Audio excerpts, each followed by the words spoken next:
Selamat sore pemirsa, Presisi Utama kembali hadir untuk Anda. Selama 1 jam ke depan, kami juga telah menyiapkan sejumlah informasi terkini. Bersama saya Bribda Josyunika, kita lihat dulu 3 berita utama sore ini. Sebuah insiden pelayaran terjadi di perairan Gilimanuk Selasa 11 November 2025.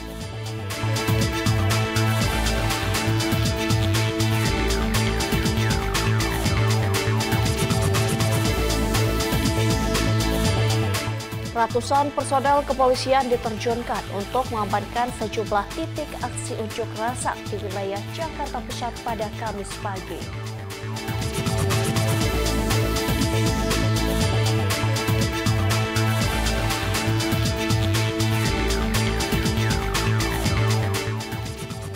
Survei Litbang Kompas edisi Oktober 2025 mengungkap bahwa kepercayaan publik terhadap Polri meningkat hingga 76%.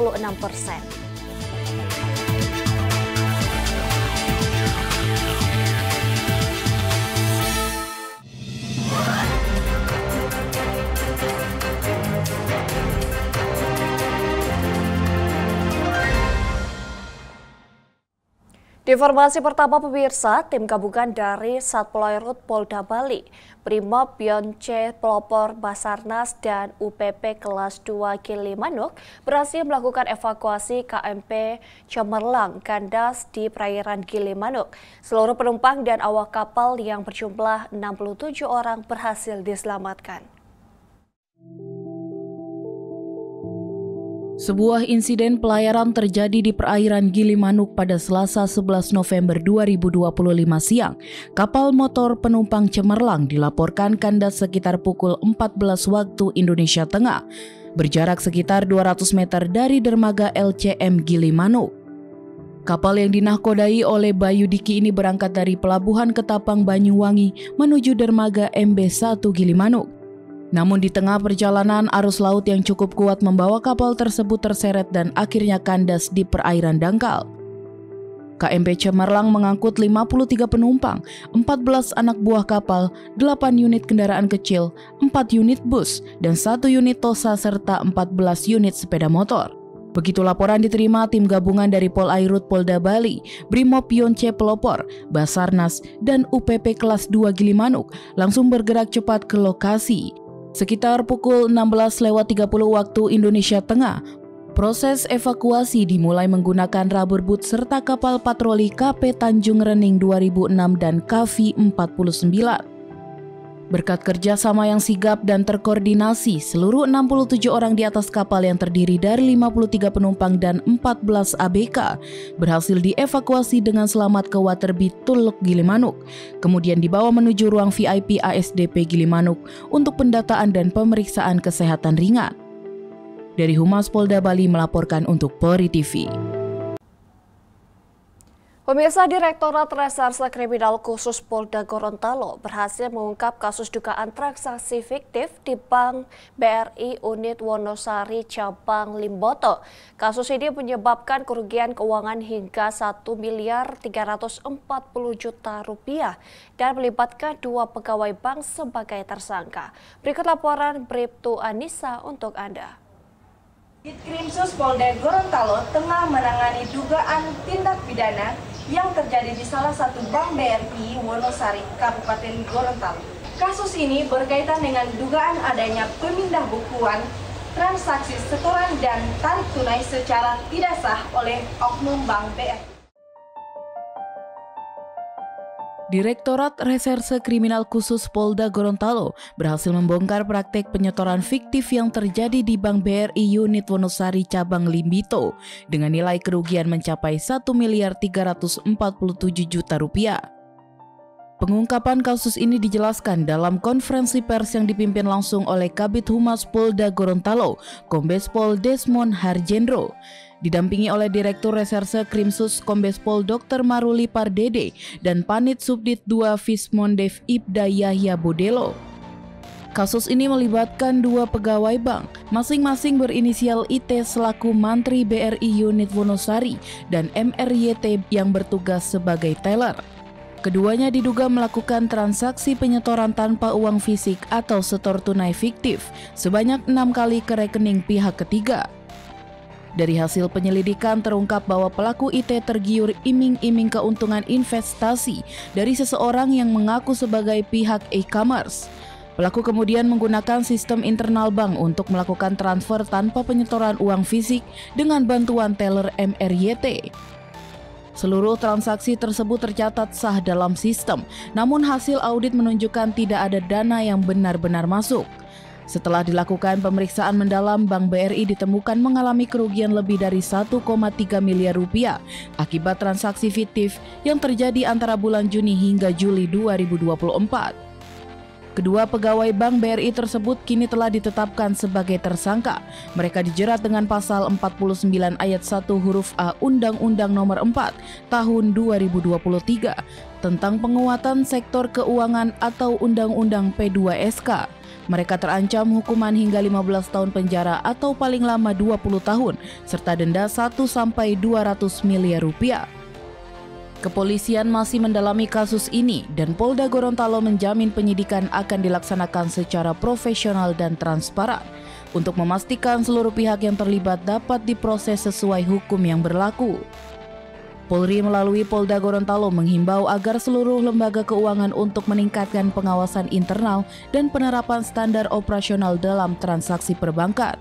Sementara itu, pihak Bank BRI telah bekerja sama dengan penyidik untuk memperkuat sistem keamanan dan audit kinerja ke depan. Penegakan hukum ini diharapkan menjadi langkah tegas dalam menjaga integritas sektor perbankan dan kepercayaan masyarakat terhadap lembaga keuangan. Dari Polda Gorontalo, saya Bribtu Anissa Brak melaporkan. Di Jawa Barat, pemirsa, Direktorat Reserse Kriminal Khusus Polda Jawa Barat menetapkan 2 orang tersangka dalam kasus dugaan tindak pidana korupsi proyek pembangunan Jalan Lingkar Timur, Kuningan tahun anggaran 2017.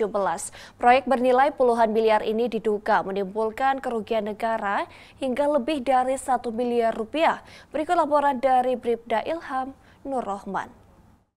Dalam rangka mensukseskan dan mendukung Asta-Cita Presiden Republik Indonesia, Ditreskrimsus Polda Jabar telah berhasil melakukan pengungkapan perkara tindak pidana korupsi.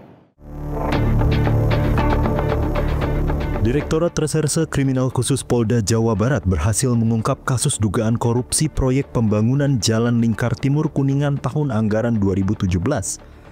Dari hasil penangkapan ini diumumkan dalam konferensi pers Rabu 13 November 2025. Dalam kasus ini Polda Jawa Barat resmi menetapkan 2 tersangka, diantaranya berinisial AK sebagai pejabat membuat komitmen sekaligus sekretaris Dinas Perumahan, Kawasan Pemukiman dan Pertanahan Kabupaten Kuningan, serta BG sebagai pelaksana kegiatan dari pihak swasta.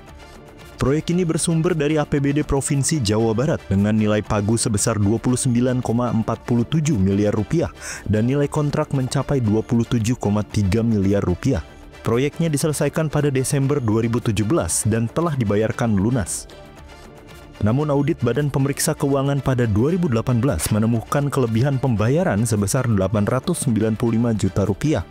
Hasil temuan itu kemudian ditindaklanjuti oleh penyidik Ditreskrimsus Polda Jawa Barat dengan melakukan penyelidikan dan penyidikan lebih lanjut. Tim ahli konstruksi dari Politeknik Negeri Bandung turut dilibatkan dalam pemeriksaan fisik kerjaan di lapangan pada Juni 2020. Hasilnya, ditemukan kekurangan volume pada sejumlah item pekerjaan, termasuk pada perkerasan berbutir dan lapisan pondasi agregat semen kelas A. Dari hasil penghitungan BPKP, negara dirugikan sebesar 1,23 miliar rupiah.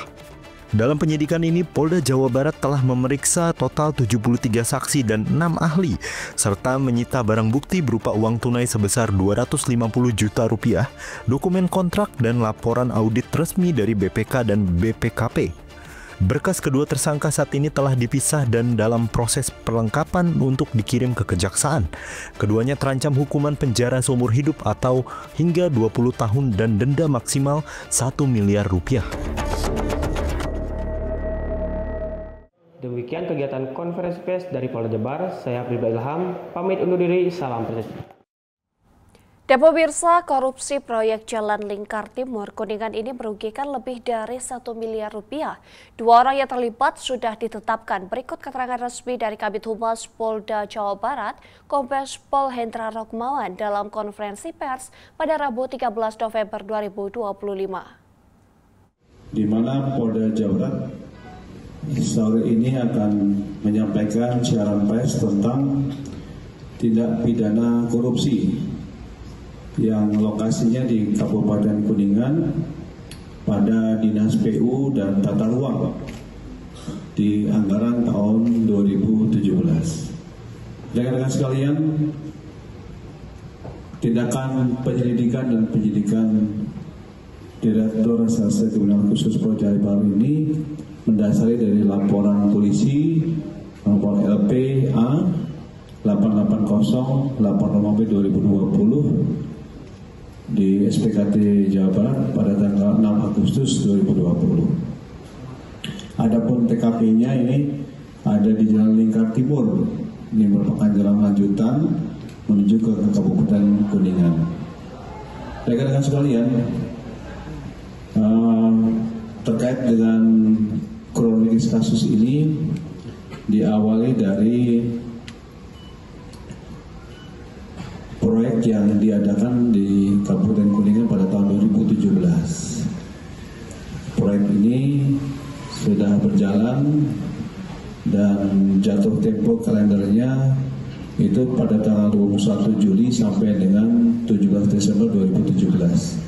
Jadi berlaku 150 hari dalam pekerjaannya. Dan jumlah pekerjaannya ini nilai kontraknya adalah sebesar 27 miliar 307 juta 981 ribu.